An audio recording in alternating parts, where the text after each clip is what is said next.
And my partner in crime is Danielle. We have both been involved in teaching and education for, combined, I hate to say, because we're senior citizens if you combine our experience. And we would really like to take the opportunity in the short time we have together today to give you some tips on communication while you are teaching online or asynchronous. A lot of you are probably teaching in the classroom or have taken classes in person, and now we're just changing this dynamic. And some of it has changed based on what we call the 3 V's of communication.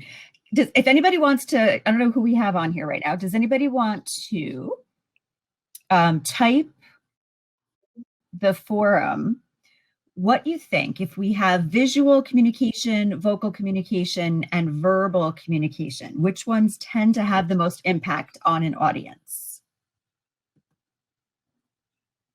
Anybody have a guess? Visual, verbal, vocal?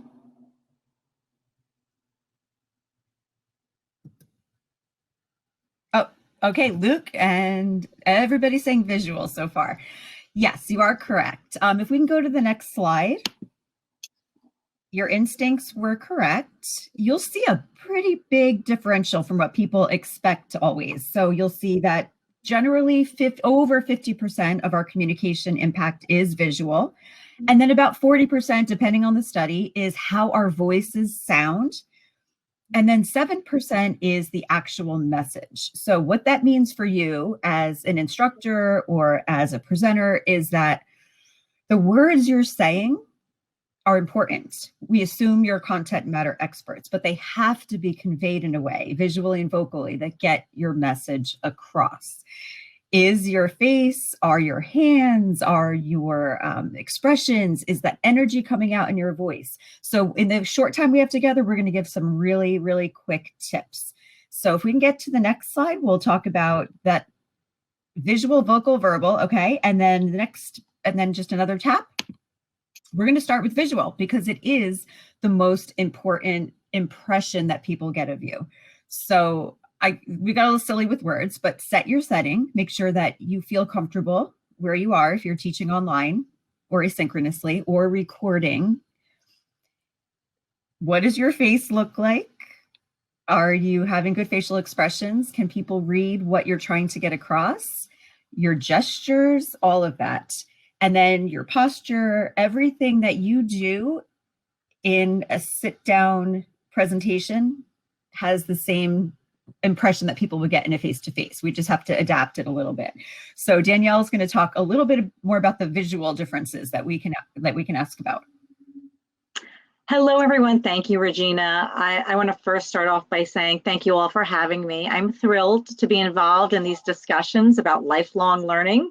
And as Regina kicked off, we've all been doing this remote for a long time, right? I mean, how many of you, give me numbers of years in chat of how long you've been doing online training or online remote facilitating? I mean, I know for Regina, at least 12, 15 years we've been doing this. Yeah. How about all of you? How many years have you been in some online capacity? I'm taking a peek in our discussion forum to see if there's anything popping in there.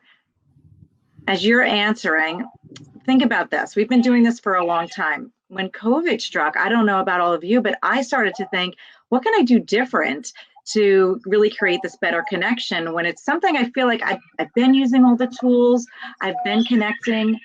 And for me, what I felt was the big disconnect during the pandemic was people wanted humanity behind our microphones and behind our visuals. So this visual component becomes so real, especially when people are yearning for feeling like there's people there. So when you're looking at this next slide, I want you to think about this idea that if we can't connect, if we want to connect, we want to feel presence, we want to feel energy, like Regina was saying. You see 4 images on this next slide. Let's focus on the 2 to the left. Can you get a sense for which one of these 2 images has a smile behind that face mask? Anyone get a sense for which one it is, the top one or the bottom one? Yeah, right, the top, quick, top, right? You can see it, which is good news. For all of us who've been wondering while we're at the supermarket, if people could see us smiling, yes, we can see it. We can see the eyes light up. We can see the cheekbones engage. So especially as we get into the future, we get back into some work environments where there's shared space, we might find ourselves facilitating with masks on. And we still want to create the connection. So we still want to smile. Facial expressions absolutely matter. They're part of the visual. Let's hop over to the pictures on the right. So now, no more face mask, but you see something else going on here, right? Two different ways to convey eye contact. So which of the two do you feel more engaged with the facilitator, the top or the bottom?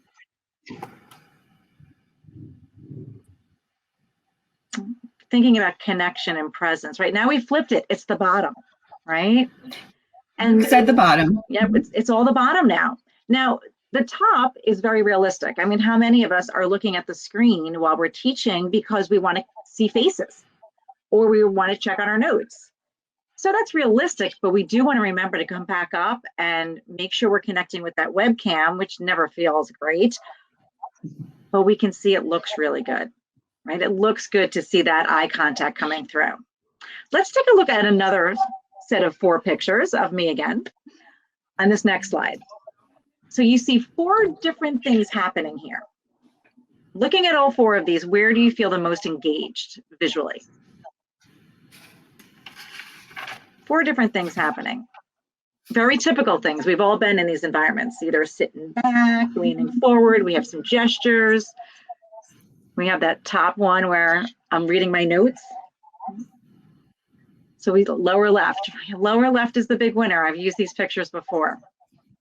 And so what's happening in the top upper left that nobody likes, but we all do it? We check our notes, so we read our notes. And then we forget there's people. And then we forget to turn around and we go, oh, that's right. I want to make eye contact.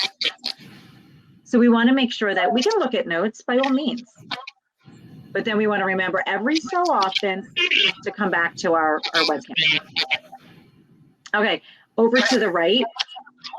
Very typical, leaning back, listening mode, facial expressions on the right. Lower right, again, not really getting that engagement and that connection. But the lower left, I always tell my coaching clients, don't be afraid to do what you would do in person.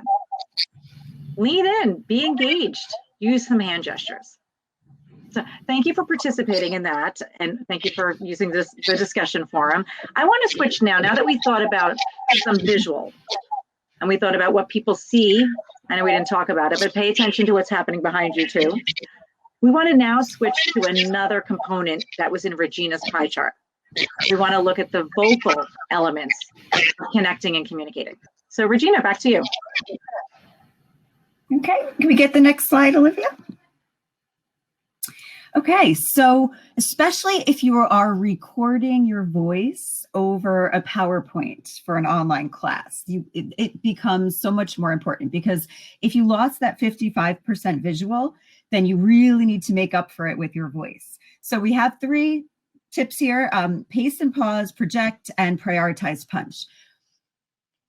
You want to make sure that your pace, especially those of us that are New Jerseyans, we don't talk too quickly through content. When the student isn't there to see you or raise their hand or ask questions, it tends to turn into much more of a one-person lecture.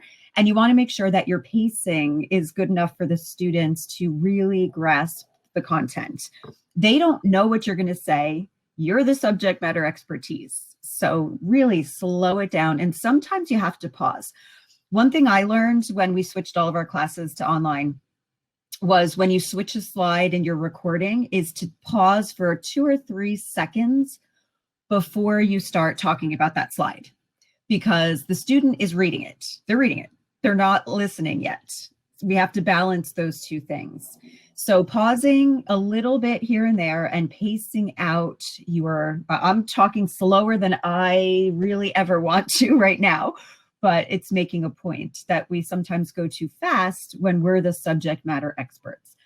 Projecting your voice is, even if you're on a microphone, You obviously want to test your microphone, but still sit up straight and project your voice to wherever your microphone is, your webcam, and that eye contact. Because now you have some energy, you have added credibility, you have something that keeps students or listeners a little bit more engaged than if I just talked like this and read off my slides and the students could read the slides themselves. That's not what you want to do to be really engaging.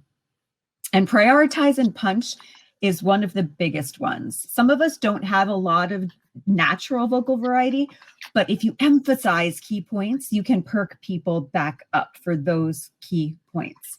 So I have an example on the bottom of the slide, if you can see it. It's a sentence. It's a simple sentence. It says, I never said he took that money. Okay. I could say on an online lecture or an asynchronous lecture or a synchronous lecture, I never said he took that money. But what do I really want to say?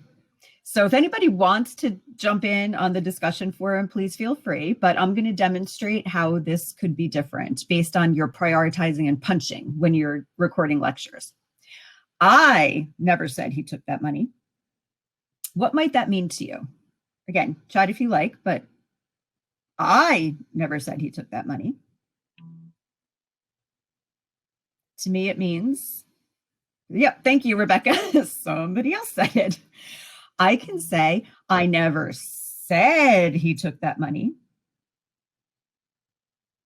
And that changes the meaning for a listener. I never said he took that money. So that could mean I thought it, I wrote it.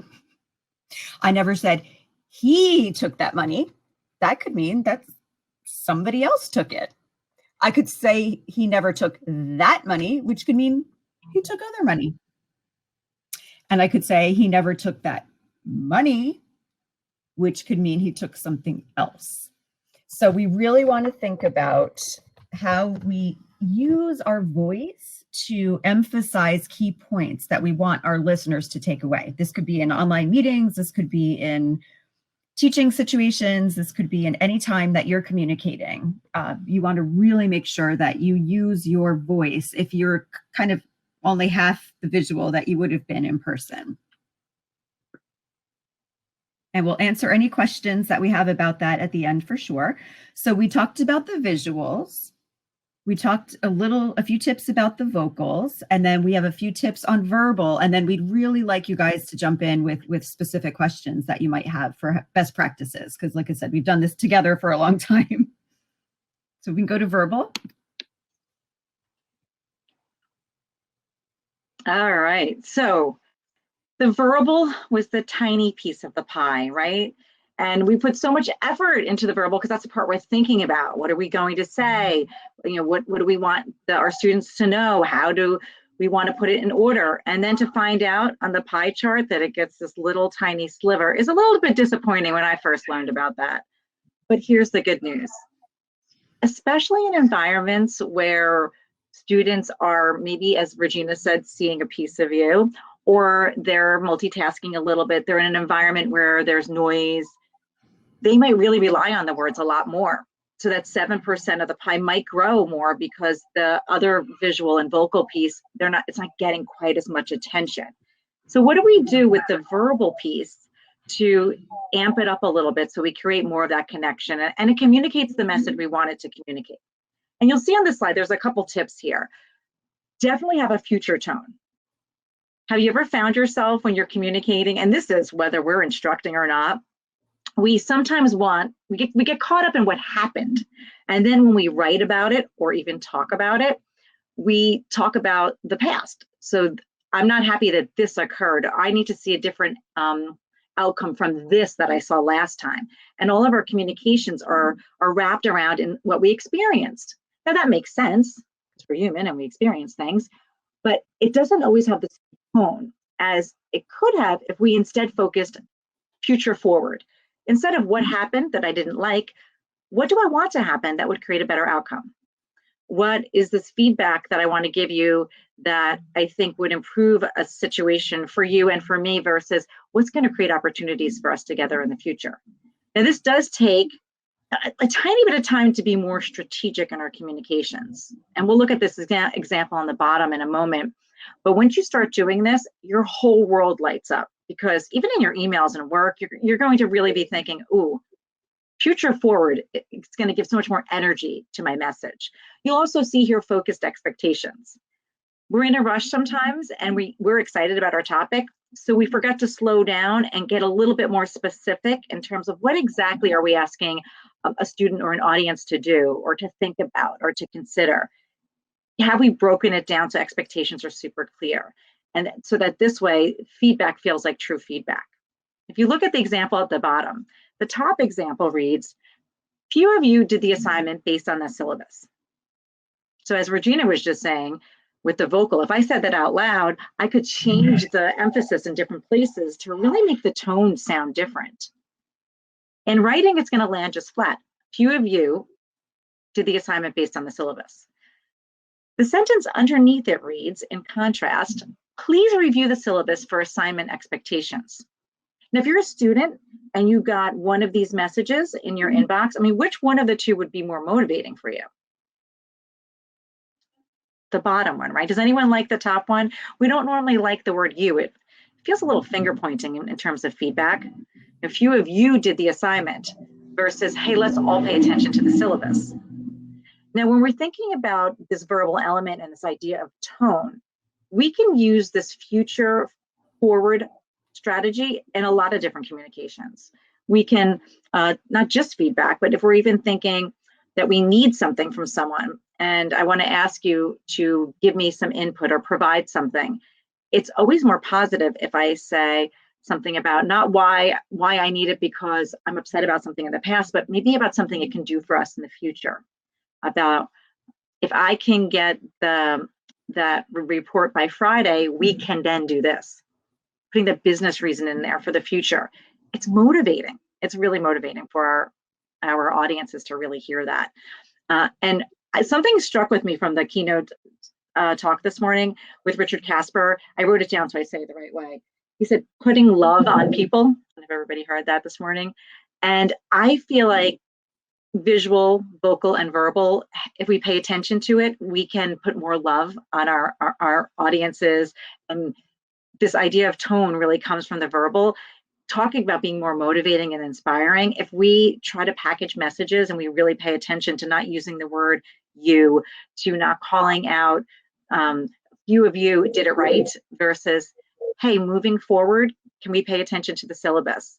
And to clarify below are the guidelines for all of our future assignments. And then, hey, if we wanted to add one extra thing on there, maybe if only 3 people follow the syllabus, maybe I ask a question and say, help me understand what I can do better in the syllabus so that everyone understands the directions more clearly. And then there's even growth for all of us there. Now, as Regina mentioned, we want to make sure that there's time for questions and involvement and engagement. So I could talk about verbal for a million more minutes, but I'm going to stop there and get us back into our slide deck so that Regina can wrap up everything that we talked about and then get you all sharing.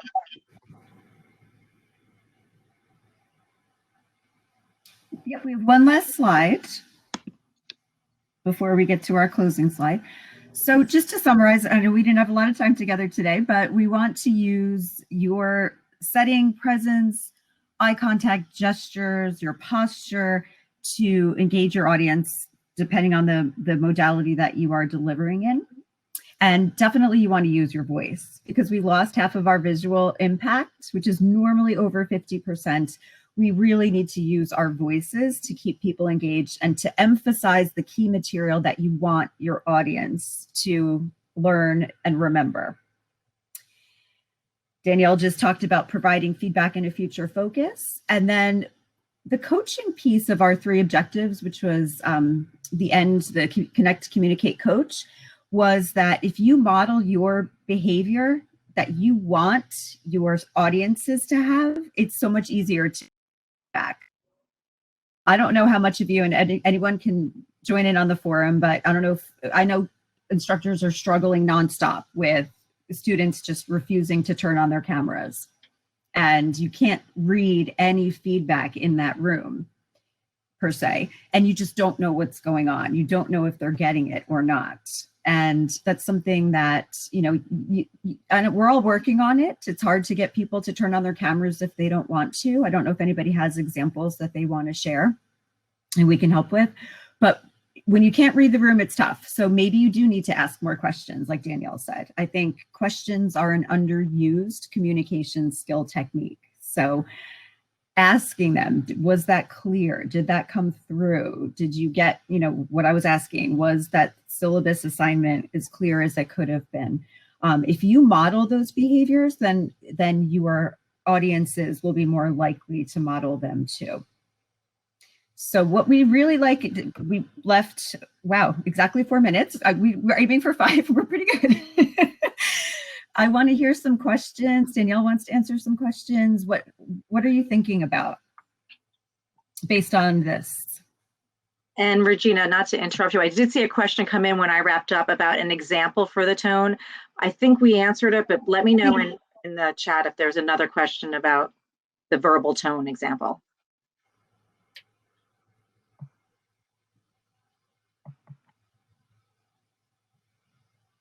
Yeah, I think you answered it when. Yeah, I think so, but just in case, or you want another example, or what are you all experiencing? I mean, like we said, we've all been doing this, but the last 12 months really challenged what we thought we knew about connecting with our online audiences. So what best practices are working for you? Share them in the chat. We can talk about them. Or the discussion forum. Yeah, they've been coming in discussion forum. I can say that Danielle and I, again, combined, have been doing this for so long, but every time I do a recorded lecture, I still re-record like a zillion times. We should have a contest of who's re-recorded themselves more times. I was up to 37 times once. Yes, slightly a perfectionist. Because especially when you teach this type of stuff, you feel like you really want to model it well, but we also want to be a little human. So I've learned that 37 times is not necessary. Don't feel you have to do that, but we want to make sure that we're connecting and there's this human element and that people can feel our energy. And just because we're not present with each other, that our presence is really felt.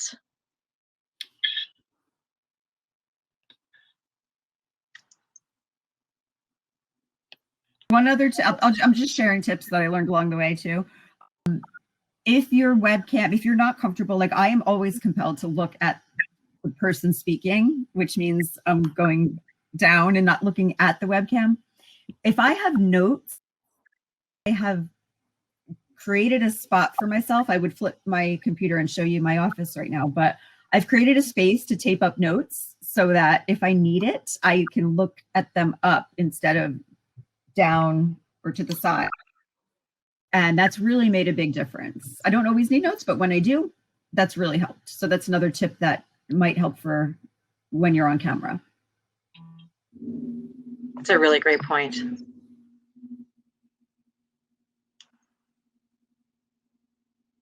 All right, this is the 3 o'clock time slot. Everyone's quiet. Thank you, Kate. If there's any questions at all, or even comments, observations, best practices, feel free to share before you move on to your next session or you get ready for tomorrow. And our contact information is on this slide. So more than willing to answer questions that you think of later or something that comes up in the future. We love to stay in touch with you and hear your challenges and your successes. So good luck, everybody. Yes, thank you all for attending.